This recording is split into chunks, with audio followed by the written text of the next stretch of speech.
Suara Al-Iman, sarana penyubur keimanan. Bismillahirrahmanirrahim. Assalamualaikum warahmatullahi wabarakatuh. Innal hamdalillah nahmaduhu wa nasta'inuhu wa nastaghfiruh wa na'udzu billahi min syururi anfusina wa min sayyiati a'malina. Man yahdihillahu fala mudilla lahu wa man yudlil fala hadiya lahu. Asyhadu an la ilaha illallah wahdahu la syarika lah wa asyhadu anna Muhammadan abduhu wa rasuluh. Allahumma salli wa sallim wa barik ala nabiyyina wa rasulina Muhammadin wa ala alihi wa ashabihi ajma'in wa man tabi'ahum bi ihsanin ila yaumiddin. Ma'asyiral muslimin, para hadirin yang dimuliakan Allah Subhanahu wa taala. Puji syukur kepada Allah atas nikmat yang diberikan kepada kita, baik nikmat iman, nikmat Islam, kesehatan, nikmat aman, dan tidak kalah pentingnya adalah nikmat kesempatan. Pada hari ini Allah memberikan kepada kita kesempatan untuk ibadah puasa, dan pada saat ini pula Allah memberikan kesempatan kepada kita untuk belajar ilmu agama dan mempelajari agama Allah Subhanahu wa taala adalah merupakan salah satu ibadah mulia yang manfaatnya muta'addiyah. Manfaatnya tidak hanya kembali kepada kita para penuntut ilmu, orang yang belajar ilmu, akan tapi manfaatnya juga kembali kepada orang lain. Oleh karena itu para ulama ketika berbicara tentang ikhlas dalam menuntut ilmu, yang pertama adalah niatnya ibadah karena Allah. Yang kedua, niatnya adalah untuk menghilangkan kebodohan dari diri kita.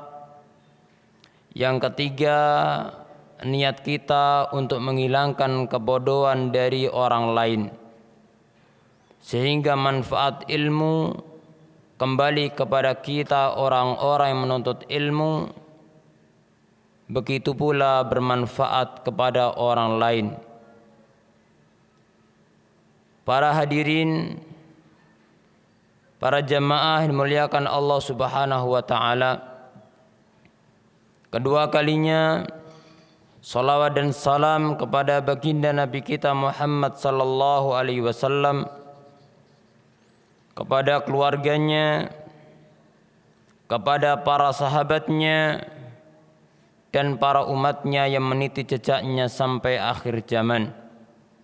Dan semoga kita termasuk peniti jejaknya Rasulullah sallallahu alaihi wasallam dan peniti jejaknya para sahabat Nabi sallallahu alaihi wasallam, sehingga mendapatkan bagian apa yang Allah firmankan, was-sabiqunal awwalun minal muhajirin wal ansar walladzina tabauhum bi ihsan. Orang-orang yang pertama kali masuk Islam dari kalangan muhajirin dan ansar, walladzina tabauhum bi ihsan, dan orang-orang yang mengikuti jalan mereka, cara beragama mereka dengan baik. Bagi mereka radhiyallahu anhum wa radu'an, Allah ridha kepada mereka dan mereka pun ridha kepada Allah. Dan lanjutan ayat, wa addalum jannatin tajri tahtahal anhar, dan Allah sediakan buat mereka surga yang mengalir di bawahnya sungai-sungai. Allahumma inna nas'alukal jannata wa na'udzubika minan nar. Ya Allah, kita mohon kepadamu surga dan meminta perlindungan dari api neraka. Para hadirin yang dimuliakan Allah Subhanahu wa taala, sebelum kita mengkaji hadis yang kelima dari kitab Ishruna Hadisan min Sahihi Muslim karya seorang ulama ahli hadis, salah satu pengajar di Masjid Nabawi, yaitu As-Syekh Abdul Muhsin bin Hamad Al-Abbad Al-Badr. Sebelum kita mengkaji hadis yang kelima, saya ingatkan kepada para hadirin, kepada adik-adikku untuk merapat ke depan, karena di antara adab dalam menuntut ilmu adalah mendekat kepada pengajar dan kepada adik-adikku yang ada di ujung di belakang, agar juga maju, agar tidak gerombol, agar tidak ngumpul bicara sendiri. Di sini tempat belajar ilmu, di sini bukan tempat untuk ngobrol, di sini tempat ibadah kepada Allah Subhanahu wa taala.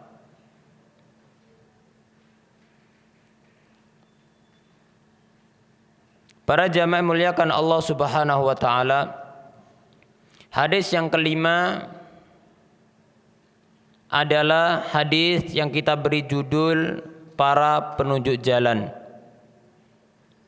Al-Imam Muslim meriwayatkan dengan sanadnya sampai kepada sahabat Abu Hurairah radhiyallahu taala anhu.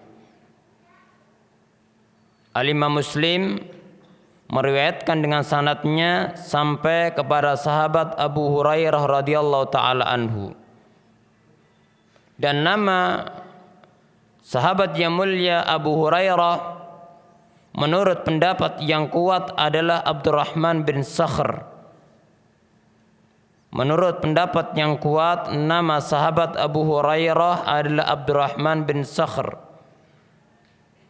Beliau lebih dikenal dengan kunyahnya Abu Hurairah, sehingga nama aslinya para ulama berselisih, akan tapi yang dipegang oleh mayoritas ulama dan pendapat yang paling kuat, nama beliau adalah Abdurrahman bin Sakhr. Rasulullah sallallahu alaihi wasallam bersabda, "Man da'a ila hudan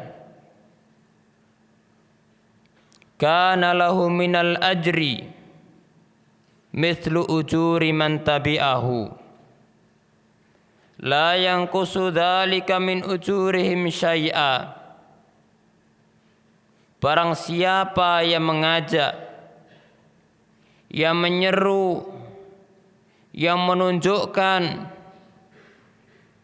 jalan petunjuk, kana lahu minal ajri, maka baginya adalah pahala seperti pahala orang-orang yang mengikutinya. La yanqusu dzalika min ujurim syai'a, dan hal itu sama sekali tidak mengurangi pahala orang-orang yang mengikutinya. Dan ini menunjukkan kepada kita akan pentingnya dan mulianya serta tingginya keutamaan para penunjuk jalan kebenaran, para penunjuk jalan petunjuk, dan pahala yang besar yang akan didapat oleh mereka. Maka beruntunglah kita apabila kita termasuk orang yang masuk dalam hadis ini. Dan di dalam riwayat yang lain, Nabi kita yang mulia sallallahu alaihi wasallam bersabda, "Man dalla ala khairin kafa'ilih." Siapa yang menunjukkan kebaikan maka dia seperti pelakunya. Kemudian lanjutan hadis, man da'a ila dhalalah, siapa yang menunjukkan kesesatan, siapa yang mengajak dan menyeru kepada kesesatan, kana alaihi minal itsmi, maka baginya adalah dosa, mithlu athami man tabi'ahu, seperti dosa orang-orang yang mengikutinya. Maka sebagaimana penunjuk jalan kebaikan, dia mendapatkan pahala karena dia melakukan kebaikan, kemudian ditambah dengan pahala orang-orang yang mengikutinya. Begitu pula sebaliknya, orang yang mengajak ke jalan kesesatan,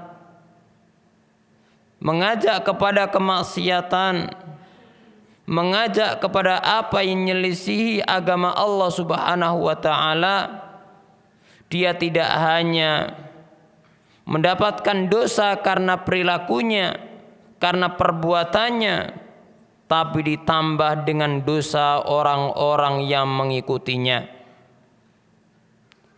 La yanqusu dzalika min athamihim syai'a, dan itu tidak mengurangi dosa orang-orang yang mengikutinya sama sekali. Hadis ini diriwayatkan oleh Imam Muslim di dalam sahihnya dan diriwayatkan oleh para imam ahli hadis yang lainnya. Dari hadis ini bisa kita ambil beberapa pelajaran penting. Di dalam kitab aslinya disebutkan banyak faedah lebih terperinci, akan tetapi saya simpulkan bahwasanya secara garis besar mengandung 13 pelajaran penting. Yang pertama, keutamaan dakwah di jalan Allah Subhanahu wa taala dan keagungan pahala yang akan didapat orang-orang yang mengajak, yang menyeru kepada agama Allah Subhanahu wa taala. Dan ini didasari pula oleh firman Allah Subhanahu wa taala, "Wa man ahsanu qawlan mimman da'a ila Allah wa amila salihah." Siapakah yang lebih baik ucapannya dari orang yang mengajak ke jalan Allah dan mengamalkan amalan saleh. Wa man ahsanu qawlan mimman da'a ila Allah. Siapakah ucapannya lebih baik dari orang yang mengajak ke jalan Allah dan mengamalkan amalan saleh. Ini menunjukkan kepada kita akan agungnya orang-orang yang mengajak kepada jalan Islam. Sehingga para ulama mengatakan bahwasanya ad-da'watu ilallah a'la al-maqamat fid din. Bahwasanya dakwah kepada Allah Subhanahu wa taala adalah kedudukan tertinggi di dalam agama Allah Subhanahu wa taala. Yang pertama disebabkan karena orang yang mengajak kepada jalan Allah dan agama Allah akan mendapatkan pahala yang dia lakukan dan pahala orang-orang yang mengikutinya dan orang yang mengikutinya dan orang yang mengikutinya sampai hari kiamat. Yang kedua, karena dakwah kepada Allah Subhanahu wa taala adalah misinya para anbiya, tugasnya para mursalin, dan tidak ada yang lebih mulia daripada mursalin. Maka begitu pula tidak ada lebih mulia dari tugasnya para anbiya, para mursalin. Kemudian yang ketiga, karena perbaikan umat sepanjang zaman, sepanjang sejarah tidak akan mungkin terwujud kebaikan, tidak akan terwujud kedamaian, tidak akan tersebar kebaikan kecuali dengan dakwah kepada agama Allah Subhanahu wa taala. Dan kita sadar, kita mengenal Allah Subhanahu wa taala, kita mengenal Rasulullah sallallahu alaihi wasallam, kita mengenal agama Islam, kita mau ibadah kepada Allah, kita mau puasa, kita mau ngaji, kita mau bersedekah, kita mau beramal saleh dan kebaikan-kebaikan yang lainnya. Tidak lain semua itu terjadi adalah karena kita mengenal dakwah Islam, kita mengenal dakwahnya Nabi kita yang mulia sallallahu alaihi wasallam sebagaimana yang Allah perintahkan dalam kitabnya, sebagaimana yang diperintahkan oleh Rasulul Islam alaihi salatu wassalam. Ini yang pertama. Kemudian pelajaran yang kedua,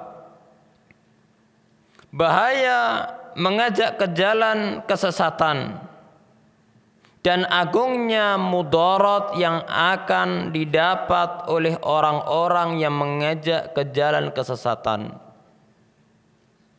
Di dalam hadis tadi, Nabi kita yang mulia sallallahu alaihi wasallam setelah menyebutkan keutamaan orang-orang yang mengajak, yang menyeru ke jalan kebaikan, ke jalan petunjuk, kemudian beliau memperingatkan dari bahaya penyeru jalan kesesatan, jalan yang menyimpang, jalan yang dimurkai oleh Allah dan Rasulnya sallallahu alaihi wasallam. Hal itu disebabkan karena orang yang menyeru kepada kesesatan, dia tidak mendapatkan dosa karena perilaku pribadinya, tapi dia akan mendapatkan dosa dari perbuatannya dan perbuatan orang yang mengikutinya dan orang yang mengikutinya dan orang yang mengikutinya sampai hari kiamat. Sehingga kita memohon kepada Allah Subhanahu wa taala, kita termasuk para penyeru, pengajak ke jalan kebenaran, jalan hidayah, dan kita mohon perlindungan kepada Allah dari para penyeru ke jalan kesesatan yang menyimpang dari jalan Allah Subhanahu wa taala. Sehingga kita mendapatkan keutamaan orang-orang yang menyeru ke jalan petunjuk, yang terus mengalir pahalanya sampai hari kiamat. Dan Nabi sallallahu alaihi wasallam bersabda,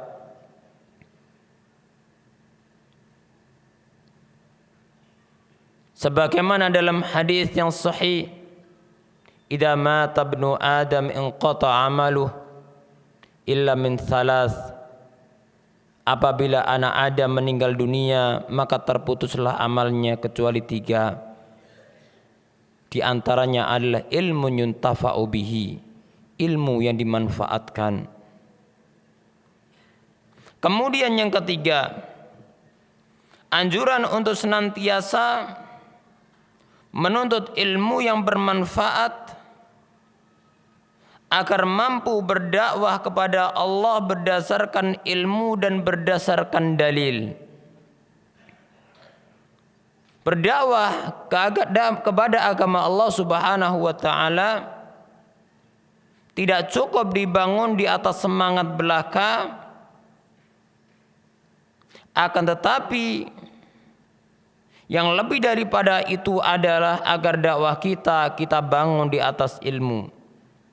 Oleh karena itu Allah Subhanahu wa taala berfirman, memerintahkan Rasulnya Muhammad bin Abdullah sallallahu alaihi wasallam untuk mengatakan, "Qul hadhihi sabili ad'u ilallah ala basiratin ana wa man ittaba'ani." Katakanlah Muhammad, hadhihi sabili, ini adalah jalanku. Ini adalah jalanku. Apa jalannya Rasulullah sallallahu alaihi wasallam? Ad'u ilallah. Aku mengajak, menyeru kepada Allah, kepada agama Allah, ala basiratin, di atas ilmu, di atas dalil, di atas hujjah. Karena Islam memiliki ciri khas, memiliki kaidah-kaidah dasar, memiliki karakteristik yang mulia. Di antaranya bahwa agama Islam adalah agama dalil, agama burhan. Sebagaimana Allah Subhanahu wa taala berfirman, "Qul hatu burhanakum in kuntum shadiqin." Katakanlah Muhammad, datangkanlah hujah-hujahmu, bukti-buktimu, dalil dan burhanmu, jika kalian memang benar orang-orang yang jujur.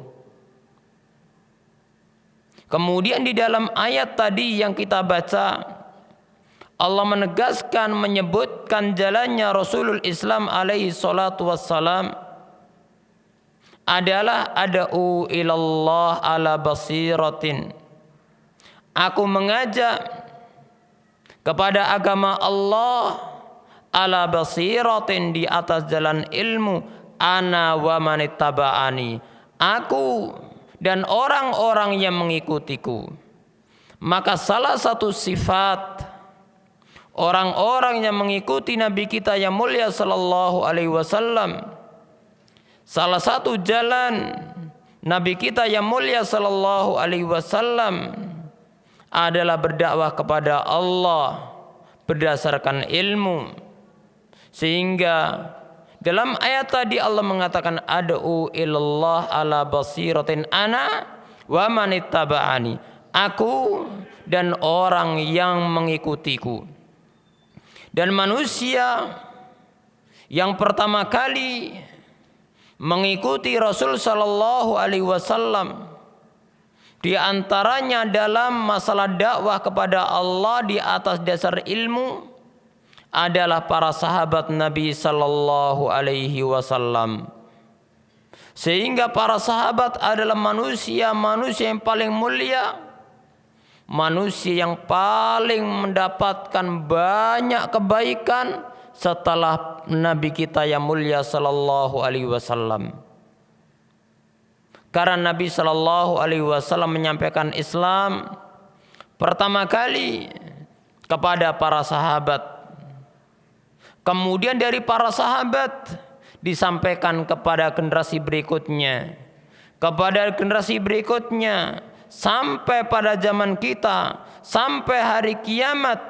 Maka setiap kebaikan dalam Islam tidak lepas dari jasanya para sahabat Nabi sallallahu alaihi wasallam. Sehingga para sahabat, mereka mendapatkan keutamaan dan mereka mendapatkan aliran pahala dari apa yang kita amalkan ketika beribadah kepada Allah Subhanahu wa taala. Dan lebih tinggi daripada itu adalah Rasulullah sallallahu alaihi wasallam. Oleh karena itu, karena Allah memuji Rasulnya sallallahu alaihi wasallam karena menyeru kepada agama Allah di atas dasar ilmu, dan memuji orang-orang yang mengikutinya ketika berdakwah kepada Allah dengan dasar ilmu, maka hendaknya kita juga ikut mengambil bagian dalam hal ini dengan kita belajar. Ketika belajar, tidak hanya untuk kita tularkan kepada keluarga kita tularkan kepada sahabat kita tularkan kepada masyarakat kita, agar kebaikan ini bisa tersebar. Dan janganlah kita meremehkan suatu kebaikan. La tahqiranna minal ma'rufi syai'an.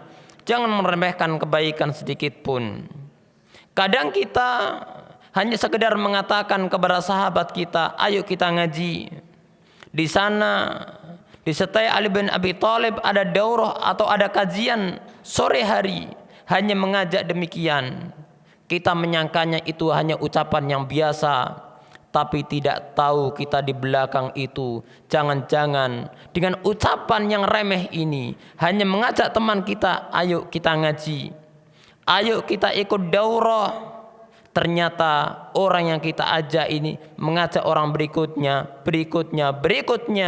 sehingga hanya ucapan yang sedikit ini ternyata membuahkan kebaikan yang luar biasa yang akan kita dapat pada hari kiamat.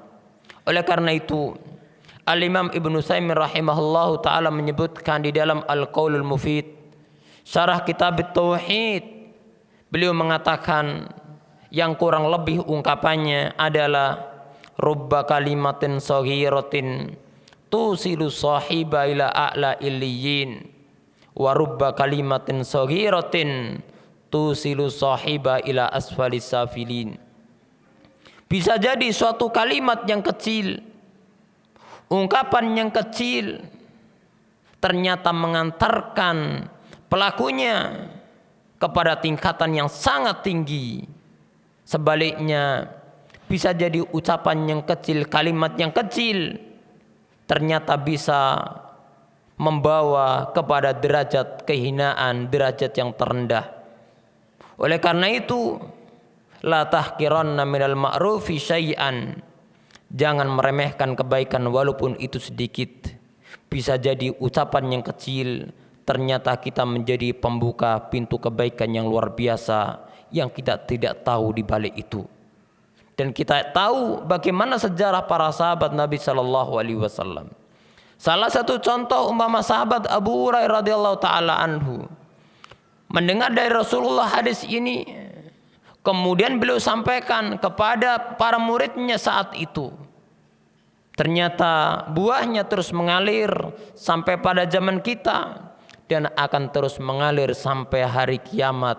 Maka sahabat Abu Hurairah dengan hadis ini akan mendapatkan pahala dari perbuatannya dan pahala setiap yang mendengar hadis ini dan meriwayatkan hadis ini dan mengamalkan hadis ini. Alangkah agungnya pahala yang didapat orang yang menunjukkan jalan kebaikan.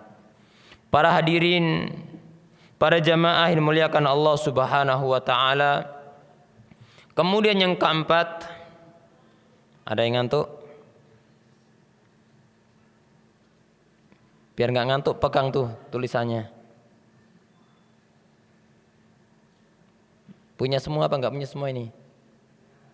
Punya semua ya. Kalau nggak punya bisa minta ke panitia. Ada makalahnya.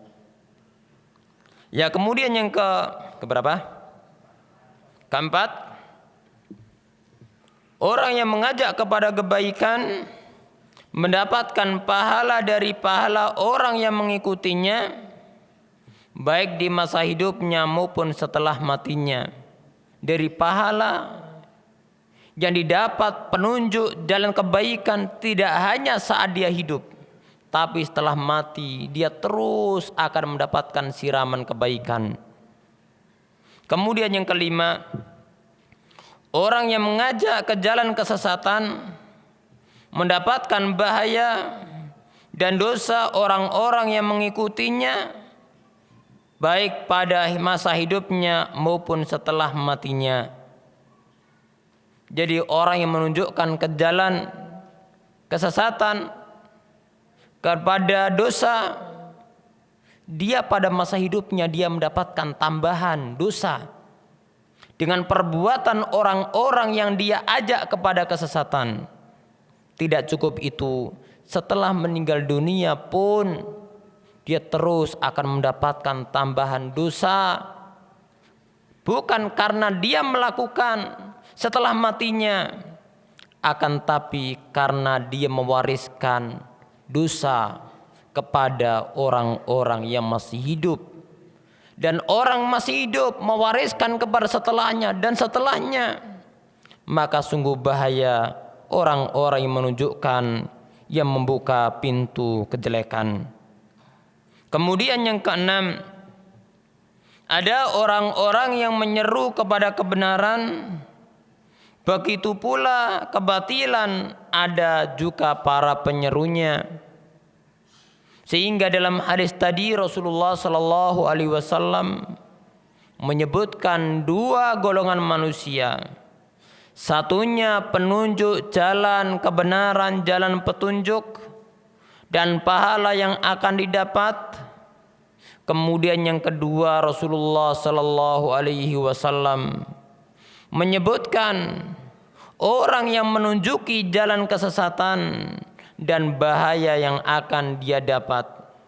Dan Nabi kita yang mulia sallallahu alaihi wasallam bersabda, "Inna minan nas man ja'alahu Allah mafatihal khair maghaliqa asyarr." Di antara manusia ada orang-orang yang menjadi kunci pembuka pintu-pintu kebaikan, penutup pintu-pintu kejelekan. Wa minan nas man ja'alahu Allah mafatihal syarr maghaliqal khair. Dan ada juga di antara manusia yang menjadi pembuka pintu-pintu kejelekan, penutup pintu-pintu kebaikan. Fatuba liman ja'alallah mafatihal khair ala yadayhi. Maka sungguh beruntung orang-orang yang Allah jadikan pembuka pintu kebaikan melewati tangannya, dan sungguh merugi orang-orang yang dijadikan pintu-pintu kejelekan melewati tangannya. Maka Rasulullah sallallahu alaihi wasallam menyebutkan, sebagaimana petunjuk itu ada orang-orang yang menyeru, begitu pula kebatilan, kesesatan juga senantiasa ada orang-orang yang menyeru, yang mengajak kepada kebatilan. Maka hendaknya kita berusaha menjadi orang yang pertama, dan kita berlindung kepada Allah dari jalan orang yang kedua yang mengajak kepada jalan kesesatan. Kemudian yang ketujuh, segala perkara baik maupun buruk, besar maupun kecil, penyerunya mendapatkan balasan atas perbuatannya.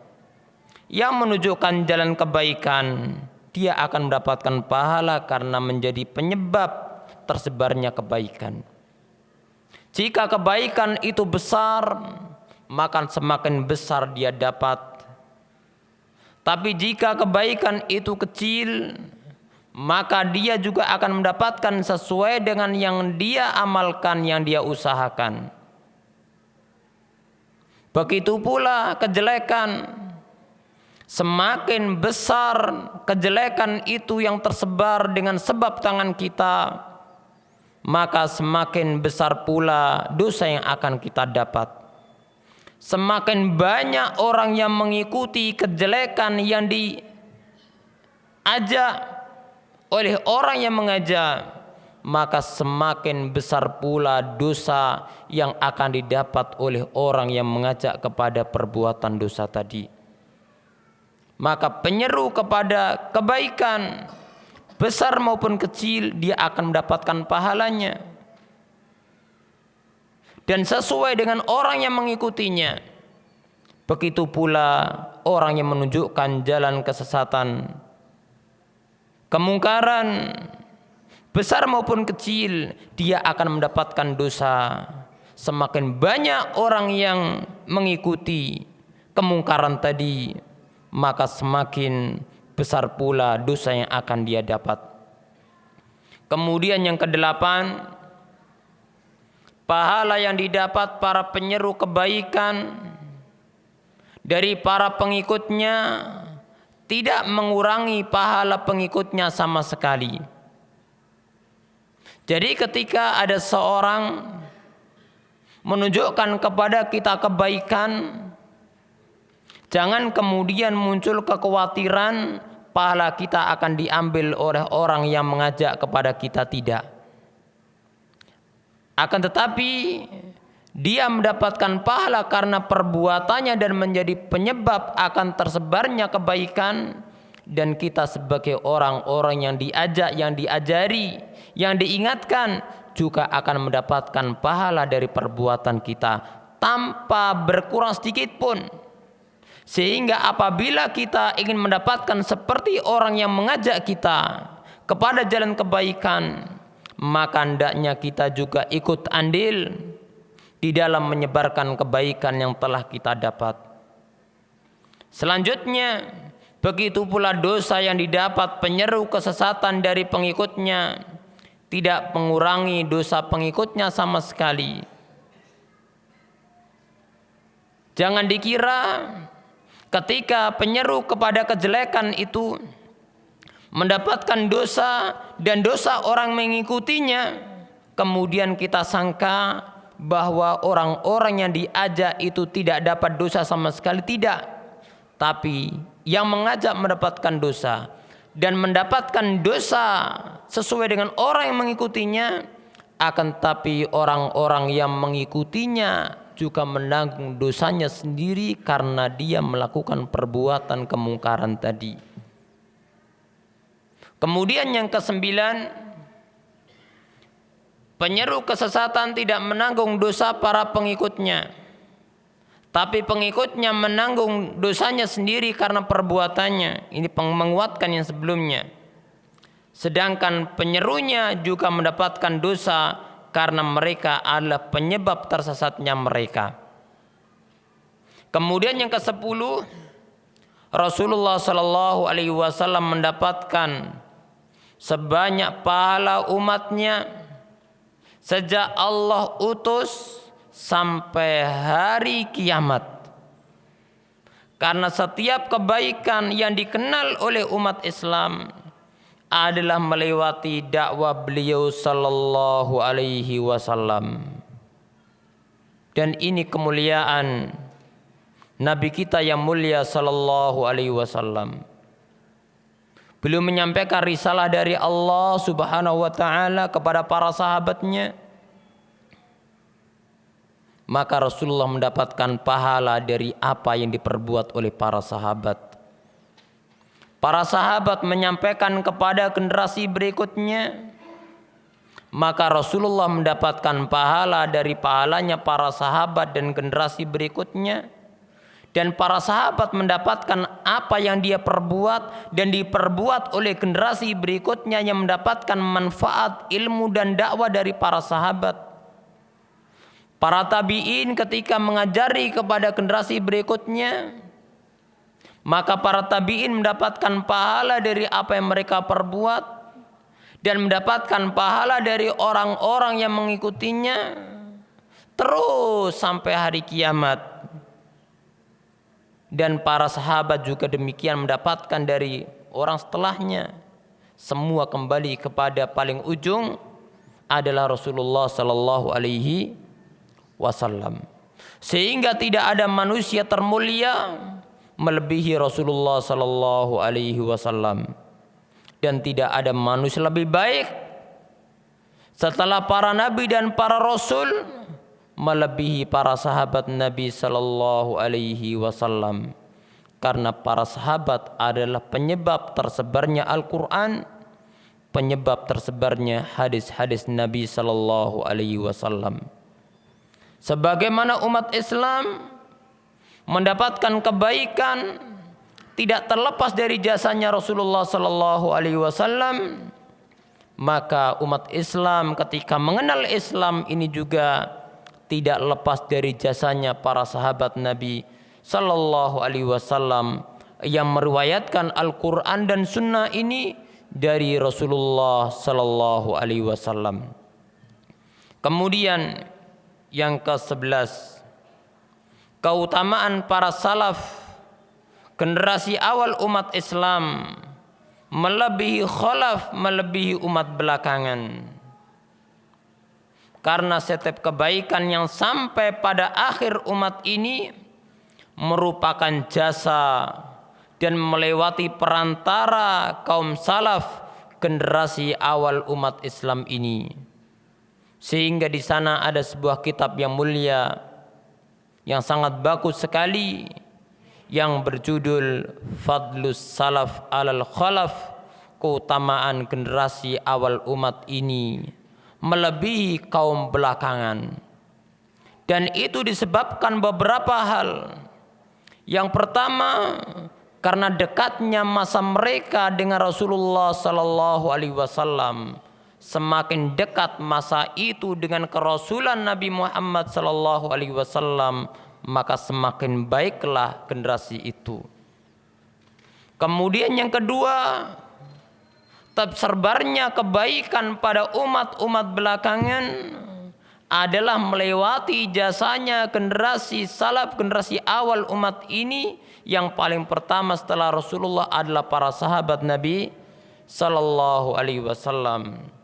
Kemudian yang ketiga adalah karena dalamnya pemahaman mereka melebihi pemahaman setelahnya, sehingga pemahaman akhir umat Islam tidak akan baik kecuali apabila mereka mengikuti pemahaman generasi awal umat Islam, pemahaman para sahabat Nabi sallallahu alaihi wasallam yang mereka dapatkan dari Rasulullah sallallahu alaihi wasallam, melewati sabda-sabdanya dan melewati praktek Rasulullah sallallahu alaihi wasallam secara langsung.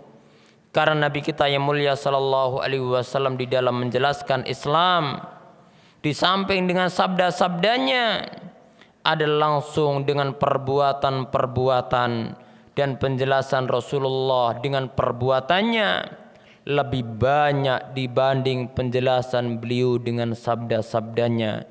Dan semua yang meriwayatkan itu adalah para sahabat Nabi sallallahu alaihi wasallam.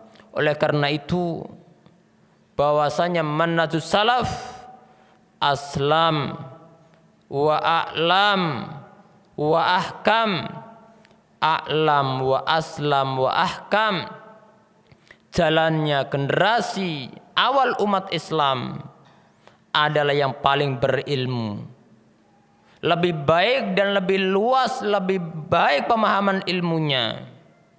Sehingga jalan mereka karena dibangun di atas ilmu yang benar, maka jalan mereka adalah paling bijaksana. Dan karena jalan mereka dibangun di atas ilmu yang benar, maka jalan salaf, jalannya para sahabat adalah paling mendatangkan keselamatan.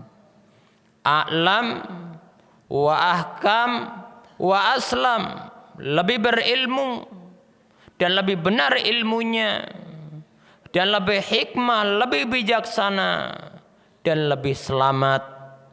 Tidak seperti yang dikatakan sebagian orang-orang belakangan yang mengatakan bahwasanya jalan para salaf generasi awal umat Islam ini aslam lebih selamat, tapi generasi akhir khalaf itu lebih aslam, lebih selamat, lebih a'lam, lebih berilmu. Maka ini adalah ungkapan yang bertentangan. Karena bagaimana akan mungkin datang hikmah, kebijaksanaan, bagaimana akan mungkin datang keselamatan tanpa dasar ilmu? Maka ketika kita katakan jalan generasi awal umat Islam adalah jalan yang paling selamat, jalan yang paling bijaksana, maka jalan generasi awal umat Islam juga paling berilmu dan ilmunya paling benar, karena masa mereka lebih dekat kepada masa kerasulan Nabi kita Muhammad sallallahu alaihi wasallam. Apalagi para sahabat, mereka belajar ilmu kepada Rasulullah sallallahu alaihi wasallam dengan mendengar langsung, dengan melihat langsung, dan mereka adalah orang-orang pilihan Allah yang Allah Subhanahu wa Ta'ala ciptakan untuk menemani nabinya dan untuk sebagai penyambung lidah Rasulullah sallallahu alaihi wasallam. Kemudian yang ke-12, seruan untuk mengikuti penyeru kepada jalan petunjuk dan peringatan dari bahaya penyeru kebatilan. Karena kita tahu ada penyeru jalan petunjuk dan kebaikan, ada juga penyeru kepada kesesatan dan kebatilan. Maka hendaknya kita menjadi orang-orang yang mengikuti seruan para penyeru jalan petunjuk yaitu jalannya Allah yang Allah sebutkan dalam Al-Quran, jalannya Rasulullah sallallahu alaihi wasallam, jalannya para sahabat Nabi sallallahu alaihi wasallam. Kemudian yang ke-13 dan yang terakhir, bahwa Rasulullah sallallahu alaihi wasallam hidup di kuburan, kehidupan alam barzakh yang lebih sempurna dari kehidupan orang-orang yang mati syahid. Karena kehidupan mereka sebagaimana yang disebutkan dalam Al-Quran, itu bagian dari pahala mereka. Sedangkan para syuhada sampai pada kedudukan tersebut dengan dakwahnya Rasulullah sallallahu alaihi wasallam. Di dalam faedah yang ke-13 ini, Al-Mu'allim menyebutkan akan keutamaan Rasulullah sallallahu alaihi wasallam dan kehidupannya di alam barzakh, sebagaimana menyebutkan keutamaan para syuhada, orang-orang yang mati syahid di jalan Allah, dan kehidupan mereka di alam barzakh. Akan tetapi apabila dibandingkan, maka kehidupan Rasulullah di alam barzakh lebih mulia daripada kehidupan para syuhada di alam barzakh. Karena para syuhada ketika mendapatkan kemuliaan di alam barzakh dan kebaikan di dalamnya serta kehidupan di dalamnya dan kehidupan yang baik, tidak lain kecuali melewati perantara Islam yang dibawa oleh Rasulullah sallallahu alaihi wasallam. Mereka tidak akan dapat mencapai kedudukan itu kecuali melewati Rasulullah sallallahu alaihi wasallam, sehingga kedudukan Rasulullah lebih mulia di atas seluruh manusia di dunia. Begitu pula di alam barzakh, kemuliaan kehidupan Rasulullah melebihi kehidupan seluruh orang mulia di alam barzakh. Begitu pula di akhirat, di surga Allah, kedudukan Rasulullah sallallahu alaihi wasallam adalah melebihi seluruh kehidupan dan kemuliaan yang didapat oleh penghuni surga.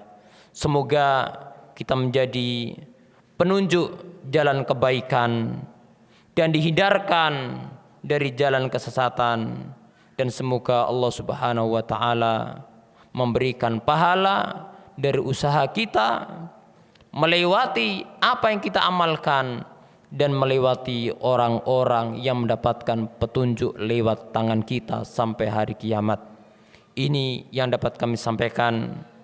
Kurang lebihnya mohon maaf.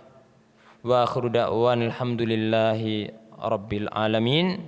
Ini faedah singkat dari hadis man da'a ila huda dan seterusnya. Semoga bisa kita ambil manfaatnya. Wabillahi taufiq wal hidayah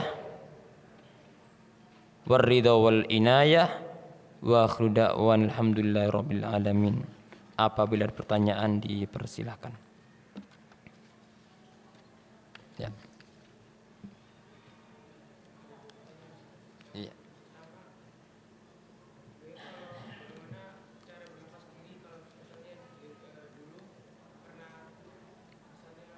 Iya. Di sini ada dua pertanyaan. Pertanyaan pertama adalah jika seorang itu pernah menunjuki jalan kesesatan atau maksiat atau kemungkaran, bagaimana cara berlepas diri dari perbuatan yang pernah dilakukan? Ini pertanyaan yang luar biasa. Cara berlepas diri dari perbuatan tersebut adalah yang pertama, kita tobat kepada Allah Subhanahu wa taala. Jangan sampai kita melanjutkan perbuatan kita sehingga terus menjadi penyeru jalan kesesatan, penyeru jalan kemungkaran, ngajak kepada perbuatan-perbuatan maksiat. Ini yang pertama, tobat. Kemudian yang kedua, Kita ganti yang dahulunya kita menjadi penyeru dan menunjukkan orang ke jalan kesesatan. Sekarang kita ganti supaya kita menjadi para penyeru kepada jalan kebaikan. Menjadi penyeru jalan kebaikan. Karena innal hasanat yudhibna sayyiat. Karena kebaikan-kebaikan itu bisa menghapus kesalahan-kesalahan. Kemudian yang ketiga, orang-orang yang pernah kita ajak kepada kemungkaran, maka kita berusaha semaksimal mungkin untuk mengembalikan ke jalan petunjuk. Agar orang-orang yang kita ajak kepada kemungkaran tadi, dia bisa kita selamatkan kembali ke jalan petunjuk. Dan dia akhirnya juga akan mengingatkan orang-orang yang dia ajak agar kembali ke jalan petunjuk. Kemudian yang keempat, bahwa kemungkaran yang pernah kita serukan itu hendaknya kita jelaskan kepada manusia bahwa perkara itu mungkar dan kita sebarkan semaksimal mungkin. Agar tidak lagi ada orang-orang yang jatuh dalam kemungkaran disebabkan karena perbuatan kita yang dahulu. Dengan demikian, semoga Allah Subhanahu wa taala mengganti keburukan yang pernah diserukan dengan kebaikan dan petunjuk yang dia serukan setelahnya. Dan Allah mengampuni dengan tobatnya dan Allah menyebarkan kebaikannya yang akan semoga mengalahkan keburukan yang pernah dia seru. Kemudian yang kedua, pertanyaan kedua dari penanya yang sama, saudara Hafidh hafidhahullah, ismuhu kal musamma, namanya seperti namanya, ya orangnya seperti namanya. Seorang yang mati syahid, ya syahid kan banyak disebutkan.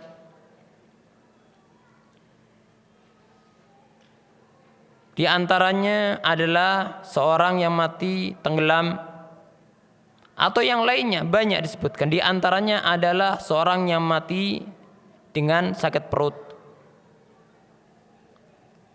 Apakah dia di alam barzakh mendapatkan kehidupan seperti syuhada yang terbunuh di jalan Allah Subhanahu wa taala?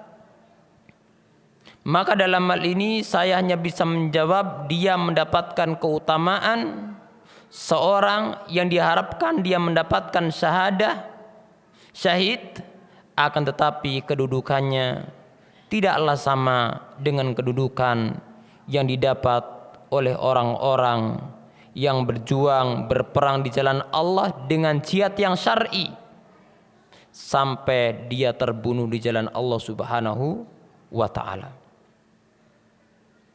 Jadi ini mendapatkan keutamaan, ini mendapatkan keutamaan, sama-sama disebutkan dengan satu istilah syahadah, syahid, akan tapi berbeda tingkatannya antara satu dengan yang lain. Yang paling tinggi adalah syahadah fisabilillah, sebagaimana disebutkan oleh Nabi kita yang mulia sallallahu alaihi wasallam. Bahkan Allah Subhanahu wa taala sebutkan di dalam Al-Qur'anul Karim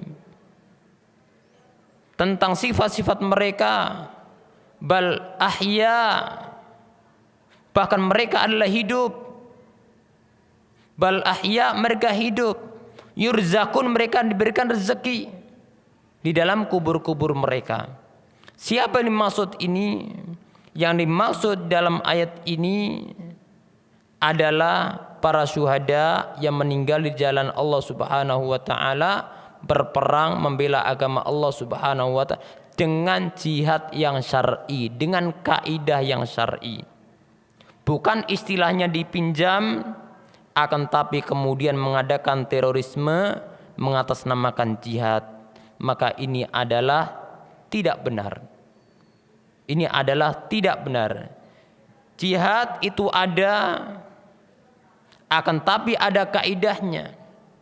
Kapan dikatakan syar'i? Apabila terpenuhi syarat dan rukunnya. Sama juga sholat, sama juga puasa, sama juga zakat. Kapan dikatakan syar'i? Apabila terpenuhi syarat dan rukunnya. Begitu pula dalam masalah jihad. Jihad syar'i. Kapan? Apabila terpenuhi kaidah syarat dan rukunnya. Di sana ada kitab yang bagus sekali yang ditulis oleh Profesor Dr. Abdul Salam As-Suhaimi tentang masalah ini dan syarat-syaratnya. Apabila terpenuhi maka dinamakan dengan jihad yang syar'i. Jika tidak maka tidaklah hal itu syar'i. Wallahu a'lam. Di sini ada beberapa pertanyaan tertulis. Kalau ada orang mengajak ke jalan kesesatan dan orang yang mengikutinya menyebarkan ke generasi di bawahnya, kemudian orang yang mengajak ke jalan kesesatan tersebut bertaubat, apakah ia tetap mendapatkan kiriman dosa dari pengikutnya? Maka jawaban atas pertanyaan ini adalah jawaban tadi pada pertanyaan yang pertama. Kalau memang benar-benar tobat dan dia sudah berusaha menutup segala pintu yang mengantarkan kepada perkara yang mungkar yang pernah dia serukan, maka semoga Allah Subhanahu wa taala mengampuninya, karena Nabi kita yang mulia sallallahu alaihi wasallam bersabda, at-taubatu tahjubu ma qablaha. Tobat itu menutupi dosa-dosa yang sebelumnya, dan tobat apabila berkaitan dengan hak Allah maka harus ada 3 syarat. Yang pertama apa? An-nadam, penyesalan atas perbuatan yang pernah dia lakukan. Yang kedua adalah apa? Al-azmu ala adamil audah, keinginan keras untuk tidak mengulangi lagi. Kemudian yang ketiga, apa yang ketiga? Disebutkan Imam Nawawi di awal kitab Riyadhus Shalihin. Yang pertama an-nadam, al-azmu, kemudian apa satunya siapa ingat? Dikasih hadiah nanti, hadiah tisu. Karena adanya cuma tisu ini. Kalau kurang itu kamera depan itu jadi kasihkan itu buat hadiah. Kalau boleh. Yang pertama apa? Syarat tobat? An-nadam, menyesali apa yang pernah diperbuat. Yang kedua adalah al-azmu ala adamil audah, yaitu berkeinginan keras untuk tidak mengulangi lagi. Kemudian yang ketiga, masa sama masjid gak ada yang ingat ini?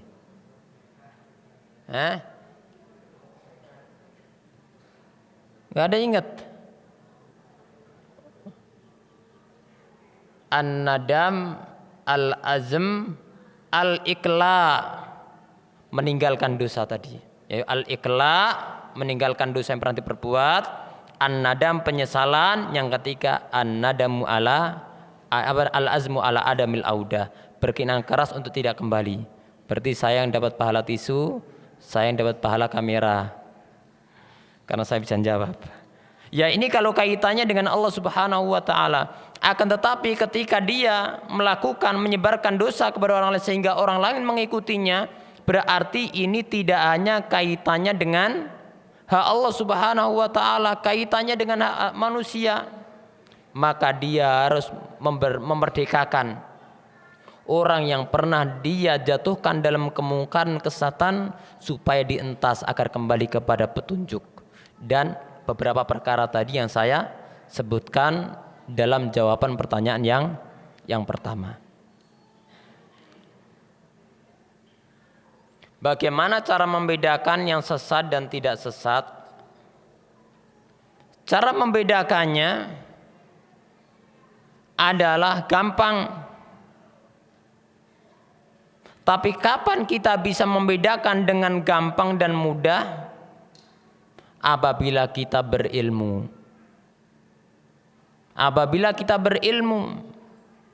Apabila kita berilmu, mempelajari qala Allah wa qala Rasul wa qala sahabah, mempelajari firman Allah, mempelajari sabda-sabda dan hadis-hadis Nabi sallallahu alaihi wasallam, mempelajari bagaimana cara beragamanya para sahabat dahulu, para tabi'in, para imam, maka kita akan punya pegangan.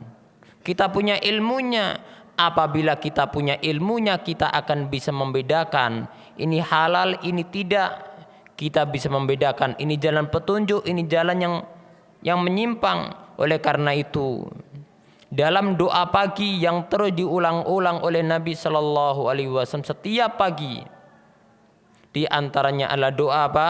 Allahumma inni as'aluka ilman nafi'an wa rizqan thayyiban wa amalan mutaqabbala. Ya Allah, aku mohon kepadamu ilmu yang bermanfaat, rezeki yang baik dan amalan yang diterima. Rasulullah sallallahu alaihi wasallam meminta 3 permintaan agung. Apabila seorang mendapatkan 3 hal ini dalam kehidupannya, maka dia mendapatkan dunia akhirat. Yang pertama, ilmu yang bermanfaat. Yang kedua, rezeki yang baik. Yang ketiga, amalan yang diterima. Saya tanya, kenapa baginda Nabi Muhammad sallallahu alaihi wasallam meminta pertama kali ilmu yang bermanfaat, baru rezeki yang baik, baru amalan yang diterima? Apa jawabannya? Karena dengan ilmu dia bisa membedakan ini halal, ini haram, rezeki yang baik atau tidak. Dengan ilmu Islam dia tahu ini sesuai dengan syariat tuntunan Allah dan Rasulnya sallallahu alaihi wasallam. Dan apabila amal ibadahnya sesuai dengan tuntunan ajaran syariat sunnah Rasulullah sallallahu alaihi wasallam, maka amalannya akan menjadi amalan mutaqabbala, amalan yang diterima oleh Allah Subhanahu wa taala. Karena kaidah syarat diterimanya amalan di samping ikhlas apa? Sesuai dengan tuntunan syariat ajaran sunnah Rasulullah sallallahu alaihi wasallam. Dan kapan kita tahu ini sesuai dengan syariat atau tidak? Apabila kita berilmu. Sehingga berilmu diwajibkan sejak kecil sampai sebelum meninggal dunia. Dan seorang berapapun ilmunya dikatakan thalibul ilmi, penuntut ilmu. Dan itu gelar yang mulia yang Allah berikan kepada orang-orang yang menuntut ilmu agama Allah Subhanahu wa taala. Jadi gimana cara membedakannya? Dengan ilmu. Iya, silakan.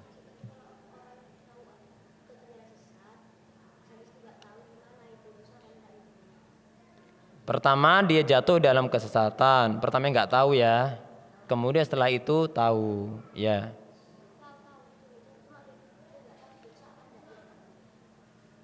Awalnya dia, iya,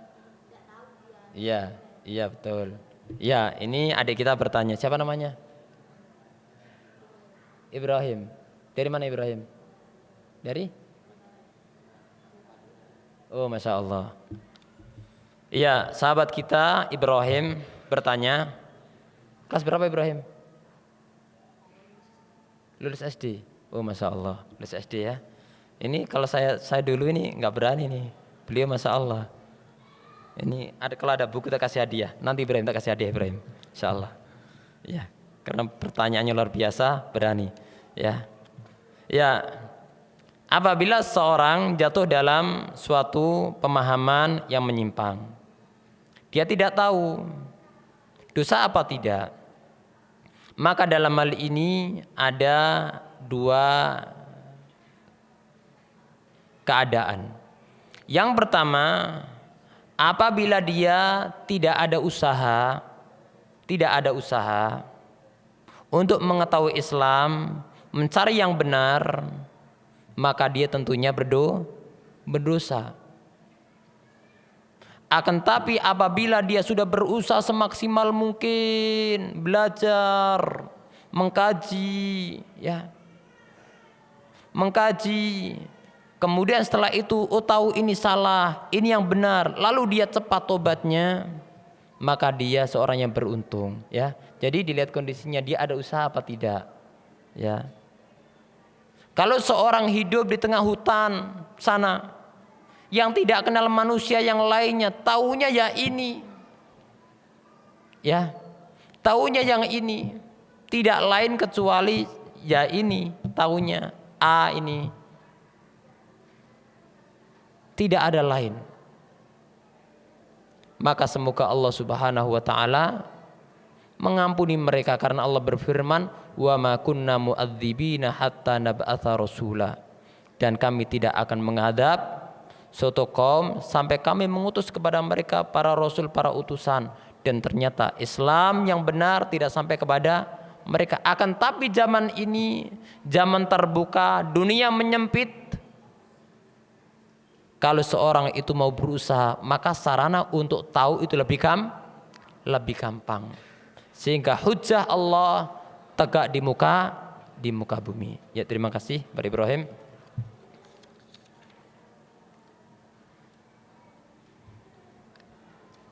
Sudah habis? Apa ada ini?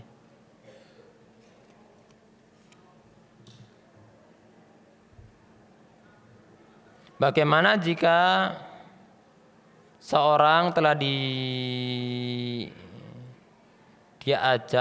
diajarkan kepada keburukan, tidak ingin melepas keburukan tersebut? Apakah dosanya tetap mengalir kepada penyerunya walaupun penyerunya sudah bertobat? Ini pertanyaan luar biasa ya, sampai saya keberatan untuk menjawab ini. Ya, jawabannya tadi kembali kepada pertanyaan pertama, kemudian kembali kepada pertanyaan yang keberapa tadi? Yang ketiga ya. Iya, kembali kepada pertanyaan yang ketiga. Artinya apabila syarat-syarat tobat telah dia penuhi, ya.